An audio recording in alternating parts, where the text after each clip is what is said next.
இனிய நண்பர்களே, அன்பான வணக்கங்கள். இன்னைக்கு நீங்க ஒரு வித்தியாசமான சுவாரஸ்யமான கதையை கேட்க போறீங்க. முன்னொரு காலத்துல தர்மபுரி என்கிற ராஜ்யத்தை ஒரு மன்னர் ஆண்டு வந்தாராம். அன்பும் பண்பும் நிறைந்தவராம். தன் நாட்டு மக்கள் மேல உயிரே வைத்திருந்தாராம். தன் பிரஜையை தன் பிள்ளைகளை போல கவனித்துக் கொள்வாராம். மக்களும் மன்னர் மேல ரொம்ப பிரியம் வைத்திருந்தாங்களாம். இப்படி நாட்டுல இருக்கிற எல்லா மக்களும் ரொம்ப சந்தோஷமா வாழ்க்கையை வாழ்ந்து வந்தார்களாம். மன்னருக்கு மட்டும் ஒரு பெரிய குறை இருந்ததாம். அதாவது 4 ராணிகளை திருமணம் செய்த பிறகு கூட மன்னருக்கு வாரிசு இல்லாம போச்சாம். அதுக்கு பிறகு இந்த நாட்டையும் நாட்டு மக்களையும் பாதுகாக்க வேண்டும் என்றால் எனக்கு ஒரு மகன் பிறக்கணும். அவன் வளர்ந்தாதான் இந்த நாட்டையும் நாட்டு மக்களையும் என்ன போலயே பார்த்து கொள்வான். வேற யாரையாவது வாரிசாக தேர்ந்தெடுத்து இந்த நாட்டை ஒப்படைத்தால் அவ்வளவு சரியாக இருக்காது என்ற எண்ணம் அவரை ஆழ்ந்த துயரத்தில் ஆழ்த்தியதான். இப்படி இருக்கும்போது வேட்டையாடுவதற்காக ஒரு நாள் மன்னன் காட்டுக்குள்ள போயிருக்காரு. வேட்டையாடிக்கிட்டே ரொம்ப தூரம் காட்டுக்குள்ள போயிட்டு இருக்காரு. மதியம் வேலை தொடங்கிடுச்சான். வெயில் அதிகமா இருந்ததுனால மன்னருக்கு தாகம் எடுத்துதான். தண்ணிக்காக அங்கேயும் இங்கேயும் தேடி பார்த்திருக்காரு. கொஞ்சம் தூரத்துல ஒரு அருவி ஓடிட்டு இருந்துதான். சரி, அருவியில போய் தண்ணி குடிக்கலான்னு அருவியில போய் தண்ணி குடிக்க ஆரம்பிச்சாராம். தண்ணி குடிச்சிட்டு திரும்பி பார்த்தாரா, கொஞ்சம் தொலைவுல ஒரு அழகான பெண் சில பழங்களை எடுத்து கூடையில கழுவிட்டு இருந்தாலாம். அப்ப மன்னர் யோசனை பண்ணி பார்த்தாராம். இது அடர்த்தியான காடு, இங்க யாருமே கிடையாது. அதுல இந்த பெண் தனியா இங்க என்ன செய்யறா அப்படின்னு கேட்டு தெரிஞ்சுக்கலான்னு அந்த பெண் கிட்ட போனாராம். அந்த பெண்ணை பார்த்து கேட்டிருக்காரு. அடர்த்தியான காட்டு, இங்க யாருமே கிடையாது, நீ மட்டும் தனியா இங்க என்ன செய்யற அப்படின்னு மன்னன் கேட்க அந்த பெண் சொன்னாலாம். இந்த காட்டுக்குள்ள நிறைய பழமரங்க இருக்கு. இங்க நான் தினம் பழங்கள்லாம் பறிச்சுக்கிட்டு போவேன். நான் இங்க பக்கத்துல இருக்கிற கிராமத்துல தான் இருக்கேன். இந்த பழத்தெல்லாம் கொண்டு போய் சந்தையில விற்பனை செய்வேன். அதுல கிடைக்கிற பணத்தை வச்சுதான் என்னுடைய அம்மா அப்பா நானும் வாழ்ந்துட்டு வரோம் அப்படின்னு சொல்லியிருக்கா. அது கேட்ட உடனே மன்னர் சொன்னாராம், அப்ப தினம் நீ இங்க அருவியாண்ட வருவேன்னு சொல்லு. ஆமா, நான் தினம் இங்க வருவேன். சில சமயம் வரலன்னா வீட்டிலேயே இருப்பேன். அங்கேயே இருந்து என் வேலையெல்லாம் பார்ப்பேன் அப்படின்னு சொல்லியிருக்கா. அதை கேட்ட மன்னர், சரி உன் பேர் என்னன்னு கேட்டிருக்காரு. அதுக்கு அந்த பெண், என் பேர் ராஜலட்சுமின்னு சொல்லியிருக்கா. மன்னருக்கும் அந்த பெண்ணை பார்த்த உடனே ரொம்ப பிடிச்சு போச்சு. மீண்டும் மீண்டும் அவளை பார்க்கணும் பேசணும்னு எண்ணம் மன்னருக்குள்ள வந்துகிட்டே இருந்துதான். சரி, மீண்டும் நாளைக்கு உன்னை பாக்குறேன் அப்படின்ட்டு மன்னர் அங்கிருந்து கிளம்பி போனாராம். அரண்மனைக்கு வந்த பிறகு மன்னர் மனசுல ராஜலட்சுமியை பத்தின சிந்தனையே ஓடிட்டு இருந்துதான். மறுநாள் கூடிய சீக்கிரம் எப்படியாவது போய் ராஜலட்சுமியை பார்க்கணுன்றதுக்காக மறுபடியும் கிளம்பி காட்டுக்குள்ள போனாராம். ஆனா அங்கேயும் இங்கேயும் தேடி பார்த்தா ராஜலட்சுமியை காணுமா. சரி, பக்கத்து கிராமத்துல தானே இருக்கிறேன்னு சொன்னா கிராமத்துக்குள்ளேயே போய் பார்க்கலான்னு மன்னர் கிராமத்துக்கு வந்திருக்கிறாரு. கிராமத்துல போய் விசாரிச்சிருக்காரு ராஜலட்சுமியை பத்தி. எல்லாரும் ராஜலட்சுமியை பத்தி ரொம்ப உயர்வா பேசினாங்களாம். அவர் ரொம்ப நல்ல பொண்ணு, ரொம்ப பணிவானவ, கருணை உள்ளம் படுத்தவ, உதவி செய்யணும்னு எப்பவுமே காத்துக்கிட்டு இருப்பா அப்படின்னு ரொம்ப உயர்வா பேசினாங்களாம். அதை கேட்ட மன்னருக்கு ரொம்ப சந்தோஷமா இருந்ததா. மன்னர் அந்த ராஜலட்சுமி இருக்கும் இடத்த கேட்டிருக்காரு. கிராமத்துல இருக்கிறவங்களும் அந்த வீட்டை காமிச்சிருக்காங்க. மன்னர் நேரா ராஜலட்சுமி வீட்டுக்கு போயிருக்காரு. ராஜலட்சுமியை பார்த்து தான் ஒரு மன்னன் என்ற உண்மையை சொல்லியிருக்காரு. சொல்லிட்டு, நான் உன்னை திருமணம் செய்ய விரும்புறேன், உனக்கு விருப்பமான்னு கேட்டிருக்காரு. ராஜலட்சுமி உடனே சம்மதம் தெரிவிச்சிருக்கா. மன்னரும் ராஜலட்சுமி திருமணம் செய்து அரண்மனைக்கு கொண்டு வந்துட்டாராம்.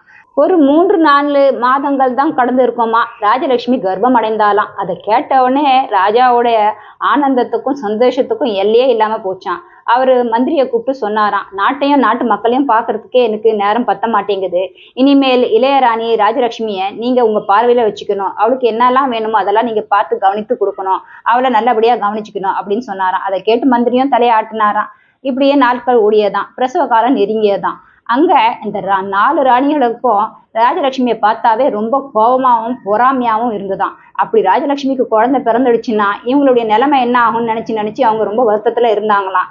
அதனால இந்த குழந்தையை எப்படியாவது சாகடிக்கணும்ன்ற எண்ணத்துல இருந்தாங்களாம். பிரசவ காலம் நெருங்கின உடனே இந்த 4 பேரும் சேர்ந்து ஒரு சதி திட்டத்தை தீட்டினாங்களாம். பிரசவ பார்க்கும் செவிலியர் பெண்ணை கூப்பிட்டு பணத்தை கொடுத்து அந்த குழந்தைங்களை பிறந்த உடனே கொல்றதுக்காக சொல்லி வைத்திருந்தார்களாம். ராஜலட்சுமியோ பிரசவத்துக்கு பிறகு மயக்க நிலையில் இருக்கும்போது இந்த 4 ராணிகளும் சேர்ந்து ராஜலட்சுமி பக்கத்துல 2 கரிங்கல்ல கொண்டு வந்து வைத்தார்களாம். வைத்து விட்டு மன்னர்கிட்ட போய் சொன்னாங்களாம், நீங்க இங்க பாருங்க, உங்களுக்கு என்ன பிறந்திருக்குன்னு. மன்னரும் பார்த்தாராம். பார்த்தா ராஜலட்சுமி பக்கத்துல 2 கரிங்கல் இருந்ததாம். அதை பார்த்த உடனே மன்னருக்கு அதிர்ச்சியா இருந்ததா. என்ன இங்க நடக்குதுன்னு மன்னர் கேட்க, ராணி இது வரைக்கும் உங்ககிட்ட நாடகம் ஆடி இருக்கா, பொய் சொல்லியிருக்கா. ராணிக்கு கர்ப்பமே தரிக்கவில்லை, அவ கரிங்கல்ல தான் கட்டிட்டு இருந்திருக்கா, இந்த கரிங்கல்ல தான் பிரசவிச்சிருக்கா அப்படின்னு சொல்லியிருக்கா. அதை கேட்ட மன்னருக்கு ரொம்ப கோபம் வந்துதான். ராஜலட்சுமி இனிமேல் என் முகத்துல விழிக்கவே கூடாது, இந்த அரண்மனைக்கு பணிப்பெண்ணாக வேலை செய்யணும் அப்படின்ற கட்டளையை இட்டுட்டு அங்கிருந்து கிளம்பி போனாராம். ராஜலட்சுமிக்கு ஒன்றும் புரியலையாம். ஜோரா அழுதுட்டு இருந்தாலாம். அதுக்கு பிறகு அங்கிருந்து கிளம்பி போனாலாம். பணிப்பெண்ணாவே அந்த அரண்மனைக்குள்ள வேலை செய்ய ஆரம்பிச்சாலாம். இப்படியே 4-5 வருடங்கள் ஓடிவிட்டதாம். ஒரு நாள் அந்த ஒரு கிராமத்துல இருந்து கிராம பஞ்சாயத்து தலைவர் மந்திரியை பார்க்க வந்தாராம். மந்திரியை பார்த்துட்டு சொன்னாராம், எங்க கிராமத்துல ஒரு விசித்திரமான விசேஷம் நடக்குதுன்னு. என்னன்னு, எங்க கிராமத்துல ஒரு பூ பூத்திருக்கு, அது ரொம்ப விசித்திரமான பூ, செண்பக பூ. ஆனா அது மனித குரல்ல பேசுது. அதை பறிக்க போனா யாராலையும் பறிக்கவே முடிய மாட்டேங்குது. மறுநாள் காலையில பார்த்தா தானாவே எல்லாமே கீழே உதிர்ந்து கிடக்குறது. அந்த புஷ்பங்களை தான் எங்களால எடுக்க முடியுது. அந்த புஷ்பங்கள்லாம் ரொம்பவும் வாசனையாவும் ரம்யமாவும் இருக்கு. ஆனா யாராலையும் தொட முடியல. அதே நேரத்துல அந்த பூ மனித குரல்ல பேசுது அப்படின்னு சொன்னாராம். அதை கேட்ட உடனே மந்திரிக்கு ரொம்ப ஆச்சரியமா இருந்ததா. என்ன, பூச்செடி மனித குரல்ல பேசுதா, அதுவும் அதை தொட முடியாது பறிக்க முடியாதுன்னு சொல்றீங்களே, ரொம்ப ஆச்சரியமா இருக்கே, அதை நாங்க கண்டிப்பா பார்க்கணும் அப்படின்னு மந்திரி சொன்னாராம். அதை கேட்ட உடனே பஞ்சாயத்து தலைவர் மந்திரியை கூட்டிட்டு அந்த கிராமத்துக்கு போனாராம். அங்க போய் மந்திரி அந்த பூவை பறிக்க போனாராம். பறிக்க போகும்போது அந்த பூ பேச ஆரம்பிச்சுதான். அண்ணா அண்ணா, என்ன மந்திரி பறிக்க வந்திருக்காரு, நான் பறிக்க விடுவா இல்ல ஆகாயத்தை தொடவான்னு. அத பக்கத்துல ஒரு 2-3 மூங்கில் மரம் இருந்துதான். அந்த மூங்கில் மரம் சொல்லிச்சான், வேண்டாம் வேண்டாம் பறிக்க விடாத, நீ ஆகாயத்தை தொடு. அப்படி சொன்ன உடனே அந்த பூச்செடி ஆகாய அளவுக்கு வளர்ந்து போயிடுச்சான். மந்திரியால கைய கூட வைக்க முடியலையாம். ஒண்ணுமே மந்திரிக்கு புரியலையாம். இது என்ன இது, செண்பக பூச்செடி இப்படி மனித குரல்ல பேசுதே, இது என்ன ஆச்சரியம், இது என்ன தெய்வமா இல்ல வேற எதனா தேவதையா, ஒன்னும் புரியலையே அப்படின்னு மந்திரி கொஞ்சம் யோசனை பண்ணாராம். இந்த விஷயத்த கொண்டு போய் மன்னர்கிட்ட சொன்னாராம். மன்னருக்கும் ரொம்ப ஆச்சரியமா இருந்ததாம். என்ன இது, பேசும் செடியா, அதை கண்டிப்பா பார்க்கணும் அப்படின்னு சொல்லிட்டு தன்னுடைய 4 மகாராணி, பணிப்பெண் ராஜலட்சுமி, கூட நாட்டுல இருந்த சில மக்கள் எல்லாரையுமே கூட்டிட்டு அந்த இடத்துக்கு வந்தாராம். அங்க சேர்ந்த பிறகு மகாராஜா சொன்னாராம், முதல் ராணியை பார்த்து, நீ போய் அந்த செண்பக பூவை பறின்னு. அந்த முதல் மகாராணி போய் செண்பக பூவை பறிக்க போனாலாம். பறிக்க போன உடனே மறுபடியும் அந்த செண்பக பூ பேசியதான். அண்ணா அண்ணா, மகாராணி மாற்றாந்தாய் வந்திருக்காங்க என்னை பறிக்கிறதுக்கு, நான் பறிக்க விடவா வேணாவா இல்ல ஆகாயத்தை தொடவான்னு. அந்த மூங்கில் மரம் சொல்லிச்சான், வேணாம் தங்கச்சி, பறிக்க விடாத, நீ ஆகாயத்தை தொடுன்னு. அப்படி சொன்ன உடனே அந்த செண்பக பூ ரொம்ப உயரத்துக்கு ஆகாயத்துக்கு போயிடுச்சான். மூத்த ராணியால பூவை பறிக்க முடியாம திரும்பி வந்துட்டாலாம். இதே மாதிரி 2வது 3வது 4வது ராணியும் போய் முயற்சி பண்ணாங்கன்னா, ஆனா யாராலையுமே அந்த பூவை தொட முடியலையா, பறிக்கவும் முடியலையாம். கடைசியாக மன்னர் போயிருக்காரு. மன்னரும் முயற்சி பண்ணாராம், ஆனா மன்னராலையும் அதை பறிக்க முடியலையாம். அதுக்கு பிறகு மந்திரிக்கு கொஞ்சம் யோசனை வந்துதான். இது என்ன, யார் கை வச்சாலும் யார் கிட்ட போனாலும் மாற்றாந்தாயின்னு சொல்லுது, இவங்களை கை வைக்க விடாதன்னு சொல்லுதுன்னு. அப்போ மந்திரிக்கு கொஞ்சம் யோசனை வந்துதான். சரி, ராஜலட்சுமியை வர சொல்லி இந்த பூவை பறிக்க சொல்லுங்க அப்படின்னு மந்திரி சொன்னாராம். ராஜலட்சுமி பக்கத்துல போய் முதல்ல அந்த செண்பக பூ செடியை ரொம்ப அழகாவும் அமைதியாவும் தடவி கொடுத்தாங்களாம். தடவி கொடுக்க அந்த செண்பக பூ ரொம்ப அமைதியா இருந்துதான். அதுக்கு பிறகு பேச தொடங்குச்சான். அண்ணா அண்ணா, நம்ம அம்மா வந்திருக்காங்க, அம்மாவை என்ன தொட விடவா இல்ல ஆகாயத்தை தொடவான்னு. அதை கேட்ட அந்த மூங்கில் மரம் சொல்லிச்சான், இவங்க தான் நம்மளை பெற்றெடுத்த தாய், இவங்க தாராளமா நம்மளை பறிக்கலாம், அதனால அவங்க பறிக்கட்டும், உன்னை பறிக்க விடு அப்படின்னு சொல்லிச்சான். அதை கேட்ட உடனே செண்பக பூ மேல போகலையா, அப்படியே இருந்துதான்.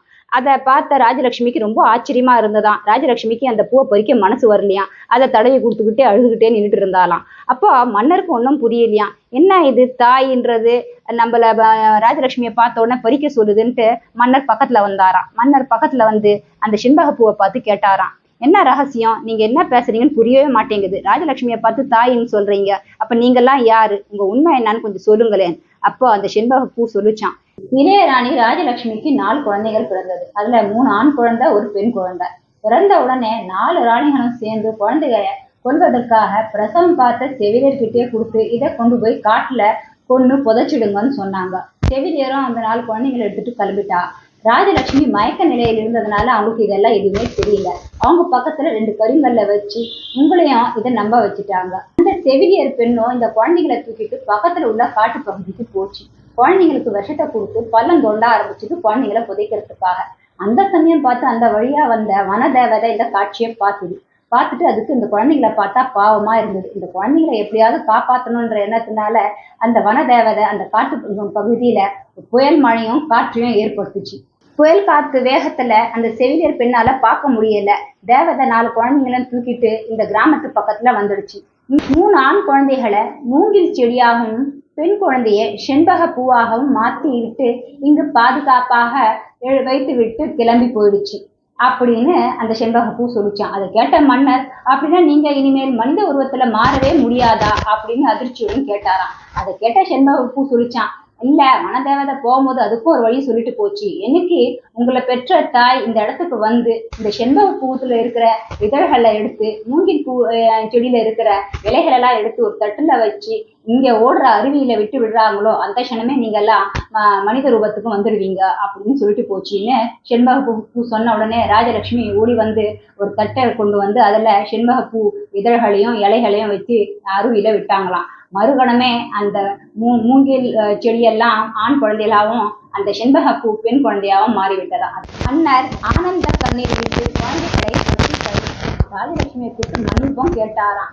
பின்னர் அந்த 4 ராணிகளுக்கும் மரண தண்டனை விதிச்சாராம். அதை கேட்ட ராஜலட்சுமி சொன்னாங்களாம், அந்த பாவம் எங்களை தான் வந்து சேரும், எங்களுக்காக தான் 4 ராணிகளுக்கும் நீங்க மரண தண்டனை கொடுத்தீங்கன்ற விஷயம் 4 பக்கம் பரவும், அதனால அந்த பாவம் எங்களுக்கு வேண்டாம், நீங்க அந்த 4 ராணிகளையும் மன்னிச்சிடுங்க அப்படின்னு ராஜலட்சுமி கேட்க மன்னர் சொன்னாராம். குற்றம் செய்தவர்களுக்கு தண்டனை நிச்சயம் உண்டு, அதனால தண்டனையை வேணா குறைக்கலாம், அதனால இவங்களுக்கு ஆயுள் தண்டனையாக அதை மாற்றி விடுகிறேன் என்று சொல்லி அவங்க 4 பேருக்கும் ஆயுள் தண்டனை கொடுத்தாராம். அங்கிருந்து மன்னரும் நாட்டு மக்களும் கிளம்பி போகும்போது காட்சியே மாறி இருந்ததாம். அதாவது ராஜலட்சுமி தன் பிள்ளைகளுடன் பல்லாக்கிலும் அந்த 4 ராணிகளுக்கும் கைதிகள் போல கைகளை கட்டி கொண்டு போனார்களாம்.